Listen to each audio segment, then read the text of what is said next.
क्या तुमने कभी सोचा है कि असली ताकत शोर मचाने में नहीं बल्कि खामोशी से काम करने में है? क्या तुमने देखा है कैसे एक इंसान बिना खुद को ऊपर दिखाए दुनिया को बदल सकता है? वो इंसान है डॉक्टर मनमोहन सिंह, एक किसान का बेटा जिसने अपने सपनों को पंख दिए और दुनिया को दिखाया कि मेहनत और ईमानदारी से क्या क्या मुमकिन है। पंजाब के एक छोटे से गांव में पैदा हुए, गरीबी और संघर्ष को करीब से देखा, लेकिन उन्होंने इसे अपनी कमजोरी नहीं बनने दिया। पढ़ाई को अपना हथियार बनाया और दुनिया के सबसे बड़े अर्थशास्त्रियों में अपना नाम दर्ज कराया। उनका जीवन हमें सिखाता है कि बड़े सपने देखने के लिए बड़ा माहौल नहीं चाहिए, बड़ी सोच चाहिए। डॉक्टर मनमोहन सिंह ने भारत की अर्थव्यवस्था को आजाद करने का काम किया। 1991 का वह साल जब भारत आर्थिक संकट में डूबा हुआ था, किसी को उम्मीद नहीं थी कि देश उभरेगा, और तभी उन्होंने एक ऐसा आर्थिक सुधार पेश किया जिसने भारत को नई ऊंचाइयों पर पहुंचा दिया।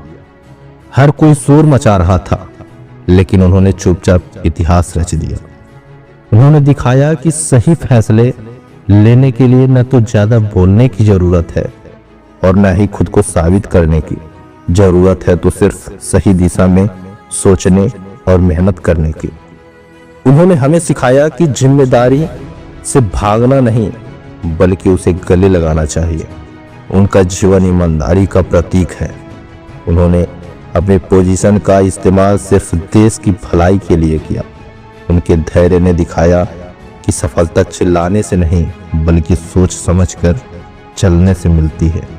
उन्होंने हर समय देश को अपनी प्राथमिकता दी। उनसे ये सीखो कि कामयाबी का शोर नहीं होता, उसे देखने के लिए इतिहास के पन्नों को पलटना पड़ता है।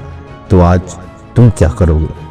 क्या सिर्फ बहाने बनाओगे कि रास्ता मुश्किल है, या फिर डॉक्टर मनमोहन सिंह की तरह हर चुनौती को एक मौका मानकर जीतने की ओर बढ़ोगे? अगर एक साधारण गांव का लड़का मेहनत और ईमानदारी से देश का इतिहास बदल सकता है, तो तुम क्यों नहीं? तुम्हारे पास भी वही 24 घंटे हैं, वही आसमान है, वही मिट्टी है। अब तुम्हें फैसला करना है कि तुम सिर्फ देखने वालों में से रहोगे या करने वालों में से। उठो, मेहनत करो और वो बनो जिसे इतिहास सलाम करे।